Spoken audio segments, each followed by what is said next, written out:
নমস্কার বন্ধুরা, মনীষা রান্নাঘরে সবাইকে স্বাগত। প্রতিদিনের মতো চলে এলাম আবারও একটা রেসিপি নিয়ে। আশা করি আপনাদের বেশ ভালো লাগবে। আজকে আমি নিয়ে এলাম একটা পিঠের রেসিপি। দারুণ লাগে এই পিঠে শীতের সকালে। তো এই রেসিপির জন্য প্রথমে এখানে আমি নিয়ে নিচ্ছি কড়াইয়ে 2.5 বাটি পরিমাণে জল, আর গ্যাসে কড়াইটা বসিয়ে দিয়েছি। এখন এই জলের মধ্যে আমি দিয়ে দিচ্ছি দেখুন লবণ।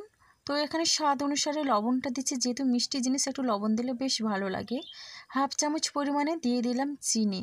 এরপরে দেখুন এখানে দিয়ে দিচ্ছি ছোটো চামচের 1 চামচ পরিমাণে ঘি।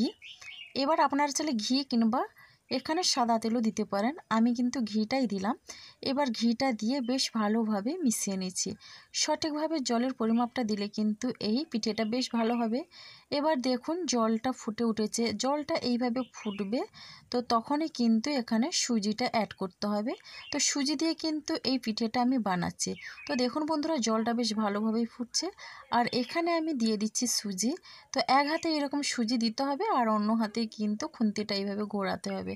তো দেখুন সুজি দিয়ে কিন্তু এই সময় লো ফ্লেমে রেখে বেশ ভালোভাবে খুন্তিটা চালাতে হবে। এরপরে আমি এখানে অ্যাড করে দিচ্ছি দেখুন আটা। তো এখানে দিয়ে দিচ্ছি আটা, আর আটাটা দিয়ে এইভাবে আবারও মিশিয়ে নিচ্ছি। আটার পরিমাণটা দেখলেন বন্ধুরা। তো এইভাবে আমি সুজির সঙ্গে আটাটা দিয়ে বেশ ভালোভাবে মিশিয়ে নেব। এই সময় কিন্তু গ্যাসের ফ্লেমটা একেবারে লোতে রাখতে হবে। তো এইভাবে নাড়াচাড়া করতে করতে একটা নর্মাল ডো আমি তৈরি করে নেব। এখানে কিন্তু সুজির পরিমাণটা দেখলেন, আর আমি কিন্তু আমার সুজির পরিমাণ অনুযায়ী এখানে জলের ব্যবহার করেছি। তো দেখুন বন্ধুরা, ডোটা আমার রেডি হয়ে গেছে, আর এখন আমি একটা প্লেটের মধ্যে এটা কিন্তু নামিয়ে ঠান্ডা করে নেব। তো দেখুন এখানে একটা আমি প্রথমে প্লেট নিয়েছি, আর প্লেটের মধ্যে আমি ডোটাকে কিন্তু নামিয়ে নিচ্ছি। এখন কিন্তু সুজি ডোটা একেবারে গরম আছে, তো এটা ঠান্ডা হতে থাক। ততক্ষণে আমি একটা চিনির গুঁড়ো করে নেব। এখানে আমি 50 গ্রামের মতো চিনি নিয়েছি, আর চিনিটাকে আমি গুঁড়ো করে নিচ্ছি। তো বন্ধুরা দেখুন চিনি গুঁড়ো করে নিয়েছি, আর এদিকে আমি এই যে সুজির ডোটা করে রেখেছি, আমি কিন্তু আর একটা প্লেটে নিয়ে নিচ্ছি। যেহেতু এই প্লেটটা অনেকটা ছোট, তার জন্য আমি একটা বড় প্লেটের মধ্যে নিয়ে নিলাম, যাতে আমার এখানে কিন্তু পিঠেগুলো বানাতে খুবই সুবিধে হয়। তো বন্ধুরা দেখুন এখন আমি এই সুজির মধ্যে দিয়ে দিচ্ছি 1 চামচ পরিমাণে। তো এখানে চিনিটা দিয়ে দিলাম 1 চামচ পরিমাণে, আর চিনিটা দিয়ে এখন আমি দিয়ে দিচ্ছি এইরকম চামচের 1 চামচ পরিমাণে তিল। তো সাদা তিলটা দিলাম, 1 চামচের থেকে একটু বেশি দিলাম। বন্ধুরা তিলটা দিলে কিন্তু এই পিঠেটা দারুণ লাগে খেতে। যদি আপনাদের কাছে তিল না থাকে তাহলে কিন্তু এখানে নারকেল কোড়াও দিতে পারেন, আর নারকেল কোড়া না থাকলে কোনো কিছু দেওয়ার প্রয়োজন নেই। তো দেখুন বন্ধুরা এখন আমি চিনিটা দিয়ে দিলাম, গুঁড়ো করা চিনিটা দিয়ে দিলাম, আর চিনিটা দিয়ে আমি বেশ ভালোভাবে এটা মেখে নেব। হাতে একটু আমি ঘি নিয়ে নিয়েছি, এবার ঘিটা আমি হাতে এইভাবে মেখে নিচ্ছি। এবার এটা বেশ ভালোভাবেই মিশিয়ে নেব। এখানে কিন্তু একটু ঘি দিলে বেশ ভালো লাগে, পিঠেটা খেতে দারুণ লাগে আর সুগন্ধ হয়। তো দেখুন বন্ধুরা এইভাবে আমি এই উপকরণগুলো বেশ ভালোভাবে মিশিয়ে নিচ্ছি। এই পিঠেটা কিন্তু দারুণ লাগে, বাচ্চা বড় সবার কিন্তু বেশ ভালো লাগবে। সুজি দিয়েই কিন্তু দারুণ হয় এই পিঠে, আর কোনো কিছু প্রয়োজন হয় না। এটা এতটাই টেস্টি লাগে যে এই পিঠেটা একবার খাওয়ার পরে কিন্তু এটাই বারবার বানাতে চাইবেন, দারুণ লাগে। যে কিন্তু একবার দেখবে সে কিন্তু খুব সহজেই বানিয়ে নিতে পারবে। তো বন্ধুরা এখানে কিন্তু বেশ ভালোভাবে মিশিয়ে নিয়ে একটা ডো তৈরি করে নিয়েছি, আর দেখুন এই ডোটার আমি টেক্সচারটা দেখাচ্ছি, দেখুন ভেতর থেকে কতটা সুন্দর হয়েছে। তো এখন আমি এইটা থেকেই কিন্তু ছোট ছোট আকারে লেচি কেটে আমি পিঠেটা তৈরি করে নেব। আর এইভাবে করে যদি ডোটা রেডি করে নেওয়া হয় তাহলে পিঠেটা কিন্তু খুব সুন্দরভাবে তেলের সঙ্গে ভাজা হয়ে যায়, এমনকি ভেতর পর্যন্তও বেশ ভালোভাবে ভাজা হয়ে যাবে। এখন আমি এরকম ছোট ছোট লিচি করে নিয়ে হাতের তালু দিয়ে গোল করে নিয়েছি, আর গোল করে আমি চ্যাপটা করে একটা চ্যাপটা পিঠের শেপ করে নিচ্ছি। তো দেখুন এই শেপেই কিন্তু বানিয়ে নিচ্ছি, আমি কিন্তু বেশি বড়ও করছি না আর খুব বেশি ছোটও করছি না, এই রকম করে আমি পিঠেগুলো বানিয়ে নিলাম। তো বন্ধুরা একই রকমভাবে কিন্তু এখানে আমি সবগুলো পিঠে বানিয়ে নেব। বানানো কিন্তু খুবই সহজ, কোনো রকমের ঝামেলা নেই, অল্প সময়ের মধ্যে কিন্তু এই পিঠেগুলো তৈরি হয়ে যায়। তাহলে দেখুন বন্ধুরা, এখানে পিঠেগুলো আমি একটা করে বানিয়ে নিয়েছি, আর কতটা দেখতে ভালো লাগছে। তো এগুলো যখন ভাজা হয়ে যাবে তখন আরও দেখতে ভালো লাগবে। বাকি যে ডোটা ছিল না, আমি সেখান থেকে কিন্তু একটা পিঠে তৈরি করে নেবো, ছোটো সাইজে একটা পিঠে তৈরি করে নেব। এই একটা বড় ডোটাকে আমি প্রথমে বেলে নেব, একটু মিডিয়ামভাবে বেলে নেব। এটা পাতলাও বেশি হবে না আর বেশি মোটাও হবে না।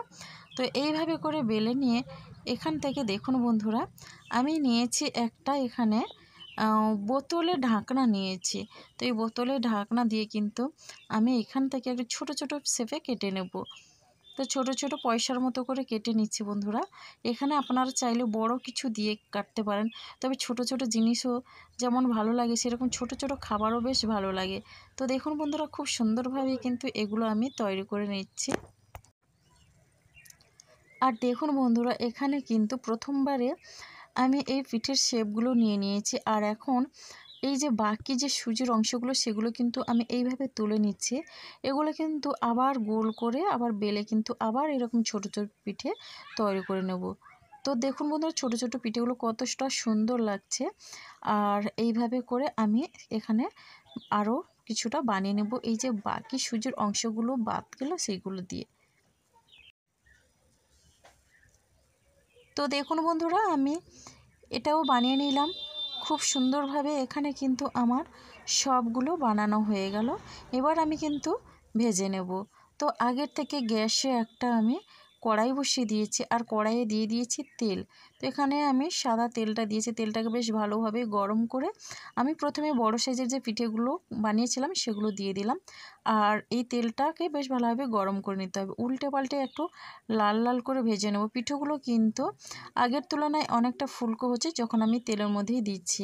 তো দেখুন বন্ধুরা, এইভাবে লাল করে ভেজে নেওয়ার পরে বাকি যে ছিল কয়েকটা সেগুলোও আমি একই রকমভাবে একটু লাল করে ভেজে নেব।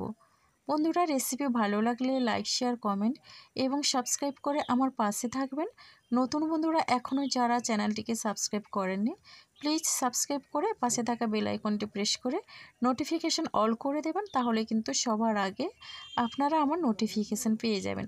তো বন্ধুরা দেখুন, এখানে বাকিগুলো আমি এইভাবে ভেজে নিচ্ছি। তো দেখুন, একটা সুজির ডো দিয়ে কিন্তু আমি এখানে দু রকমের পিঠে তৈরি করে দেখাচ্ছি। এবার এগুলো ভেজে নেওয়ার পরে যে ছোটোগুলো যেগুলো বানিয়েছিলাম সেগুলো কিন্তু আমি তেলের মধ্যেই দিয়ে দিচ্ছি। আর এগুলো কিন্তু দেওয়ার সঙ্গে সঙ্গে ফুলতে শুরু করেছে। আর এই পয়সার মতো ছোট ছোট পিঠেগুলো কিন্তু বানাতে কিন্তু বেশি সময় লাগে না। এটা কিন্তু তেলের দেওয়ার সঙ্গে সঙ্গে কিন্তু এগুলো তৈরি হয়ে যায়, কয়েক সেকেন্ডের মধ্যে কিন্তু তৈরি হয়ে যায়। আর দেখুন বন্ধুরা, এগুলো কতটা ফুলকো হয়েছে। আর এখন আমি একটু হালকা লাল করে এগুলো ভেজে তুলে নিচ্ছি। বেশি লাল করার প্রয়োজনে হালকা একটু কালার ধরলেই কিন্তু এগুলো ভাজা হয়ে যাবে। তো বন্ধুরা দেখুন, এখন আমি এগুলো তুলে নিচ্ছি তেলটা ঝরিয়ে। আর কত কিউট লাগছে দেখে বুঝতে পারছেন বন্ধুরা ছোট ছোট পিঠেগুলো। তো এগুলো আমি তুলে নেওয়ার পরে বাকি যেগুলো ছিল সেগুলো একই রকমভাবে আমি ভেজে নেব।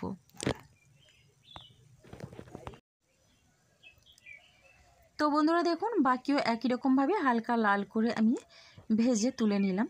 আর এটা কিন্তু আমি বেশি লাল করব না, হালকা লাল হলেই আমার হয়ে যাচ্ছে। তো বন্ধুরা দেখুন, এদিকে আমি একটা চিনির রস বসিয়েছিলাম। তো এই চিনির শিরাটার জন্য আমি এখানে কিন্তু একটু ফুড কালার দিয়েছিলাম, এই জন্য একটু হলদেটে হয়েছে। তো বন্ধুরা দেখুন, এবার এই পিঠেগুলো কিন্তু খুবই সুন্দর হয়েছে, ভাজার পরে দেখে বুঝতে পারছেন একেবারে ভেতর থেকে নরম তুলতুলে। আর এগুলো যখন এই চিনির রসের মধ্যে দিব আরও কিন্তু ফুলবে, আর ভীষণই নরম তুলতুলে হবে, রসে ভরা একেবারে ফুলে টইটুম্বর হয়ে যাবে এই পিঠেগুলো। তো বন্ধুরা, আমি এই পিঠেগুলো দেওয়ার পরে পরে কিন্তু এখানে কিছুক্ষণের মতো একেবারে হাই ফ্লেমে রেখে আমি এই চিনির রসটাকে ফুটিয়ে নেব। আর এইভাবে ফুটে নেওয়ার পরে ঢাকনা দিয়ে আমি এখানে রেখে দিচ্ছি মিনিমাম 5 মিনিটের মতো। 5 মিনিটের মধ্যেই কিন্তু এগুলো একেবারে রসে একেবারে টইটুম্বর হয়ে যাবে। তো বন্ধুরা, এটা ঢাকনা দেওয়া থাক। এবারে আমি দেখিয়ে দিচ্ছি আগে যে পিঠেগুলো বানিয়েছিলাম। দারুণ লোভনীয় এই পিঠে, খেতে কিন্তু দুর্দান্ত লাগে। একবার খাওয়ার পরে কিন্তু মুখের স্বাদ লেগে থাকবে। একবার হলেও আপনারা ট্রাই করবেন, আর কেমন লাগলো কমেন্ট করতে ভুলবেন না। আপনাদের একটা মিষ্টি কমেন্ট কিন্তু আমাকে অনেকটা উৎসাহ দেয় নতুন নতুন রেসিপি বানানোর জন্যে। তো বন্ধুরা, এবার আমি দেখে নিচ্ছি ছোট পিঠেগুলো যে রসের মধ্যে রেখেছিলাম। তো দেখুন অনেকটা কিন্তু চিনি রসটা টেনে নিয়েছে। আর এখন আমি দেখিয়ে দিচ্ছি আপনাদের কতটা লোভনীয় হয়েছে। তো দেখুন দারুণ খেতে হয়েছে। তো বন্ধুরা, আজকের রেসিপিটা আমার এই পর্যন্ত। আর আগামীকাল আসবো আবার একটা নতুন রেসিপি নিয়ে। আপনারা সবাই সুস্থ থাকুন, ভালো থাকুন। অসংখ্য ধন্যবাদ আর অনেক অনেক ভালোবাসা রইল।